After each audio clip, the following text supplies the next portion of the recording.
I'm Congressman Ed Markey from the state of Massachusetts. I'm the chairman of the Subcommittee on Telecommunications and the Internet, and today Chad Hurley made his historic debut before the United States Congress. Chad, thank you for testifying before Congress today. Thank you for having me today and taking a video of my first appearance. Well, you're a historic figure, and I think that's why so many members came today, and unprecedentedly high numbers. The members of Congress came, they stayed, and they wanted to see you and ask questions of you. Well, so what's the key to your success? In 2004, YouTube didn't exist. Now there are hundreds of millions of videos downloaded every day. What is the key to your success? Keeping things simple. We were looking at our own personal frustrations with video online, that it wasn't easy to deal with. And we had digital cameras, we had cell phones, we had videos that we were taking and no place to put them. So we wanted to create a service that we could use, that our friends could use, and we've been really fortunate that a lot of other people have the same need.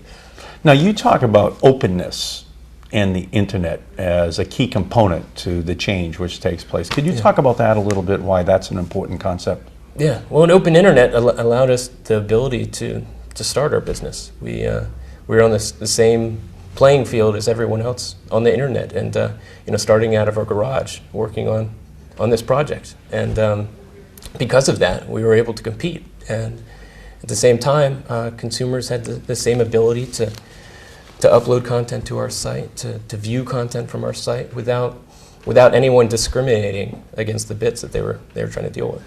Now, how does it feel to know that every one of the presidential candidates, every one of these people who is trying to become the most important person in the world is trying to figure out how to use YouTube in order to become president? How does that make you feel? It's exciting, unexpected. We would have never expected that 2 years ago when we started this site. But what were your expectations 2 years ago? Just that we felt like we were helping people deal with video, and that if we could solve our own problems, that we'd be doing something good for the world, and that now we've become a platform where everyone has the ability to broadcast their message. Their voices can be heard, and that includes individuals, that includes politicians, to reach voters and have a message reach them directly. Yeah. I mean, I don't think you get credit for all of the new jobs that are being created in campaigns all across America. I mean, people are being hired just to figure out how to use YouTube. Well, it's great. It's great to hear that. Yes. So, how many employees do you have now? We have close to 200 employees now. Yeah, but you've created a lot more employment in America than those 200 jobs. I appreciate it. I'm glad to hear that. And I think we're creating more market opportunities even beyond the political arena. The new ways that people can deal with media, individuals, independent filmmakers now have a chance to reach an audience that they didn't have a chance to reach before. Traditional media companies that are increasingly dealing with people spending time in different places. Now they have a chance to get a piece of video content in front of them and to not only monetize, but also promote, to drive people to experience something better, something on TV, something in a movie theater, or buying a DVD or a CD. So do you have any advice to congressmen who are thinking about using YouTube in their campaigns? What guidance would you give them? What advice? Be honest. Be direct. I mean, that's what video provides. You're talking directly to someone. So, stay true to what you believe in, and everything else will work itself out. And then, on the flip side too, if something controversial comes up, in the past, if it was broadcast through a traditional media outlet, you wouldn't necessarily have a chance to respond instantly. With YouTube, you have a chance to respond to any criticism that you receive online. So what did you think of your first appearance before the United States Congress? I didn't know what to expect. Seeing it on TV, it looks a lot larger. The room looks a lot larger, but it was fun. I mean, it's great to get up there and have a chance to talk about what we're doing, because we really feel it's going to have a positive impact not only for the industry, but for individuals around the world to have a chance for their voices to be heard. The example I told about of children in Africa now having a chance to watch videos through our site. It's a chance for them to see what's happening beyond their borders and really opening up their eyes, inspiring them to do more. And we're also excited about the fact now cultures have a chance to see themselves directly, to understand. We feel it'll promote understanding between cultures and potentially reduce conflicts and promote global understanding. Well, what you have done is truly revolutionary. It is changing the whole landscape of video in the world, and it is from the living room of Americans to the villages of Africa, and that is something that very few people who have ever lived in the history of the planet can ever say about something that they have invented. Yeah.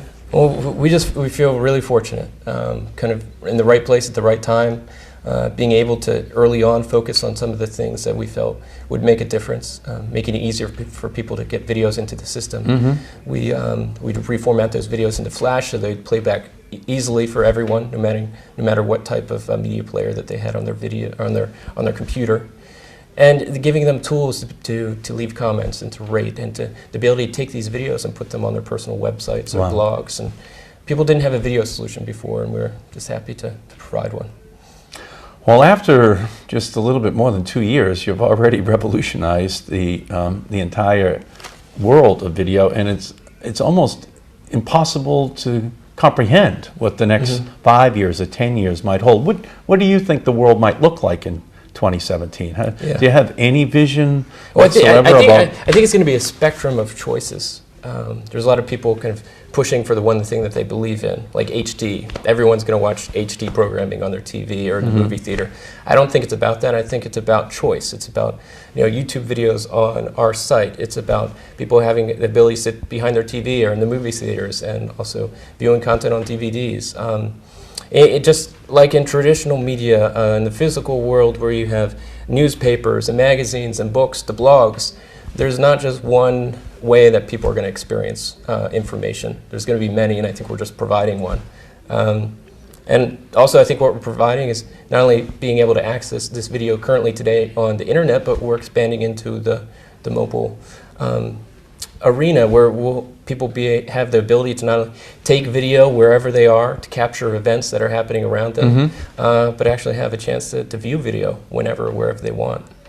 Well, I want to tell you, it was an honor for us to have you testify here today. I appreciate it. And we're going to look back at this as a big moment. We had Tim Berners-Lee in about 2 months ago, who was the creator of the World Wide Web, but no one has figured out how to quite take that and lift it to another level the way you have. And I think you follow in that continuum. I appreciate that. Thank you very much. Thank you. Thanks for coming in today. Thanks.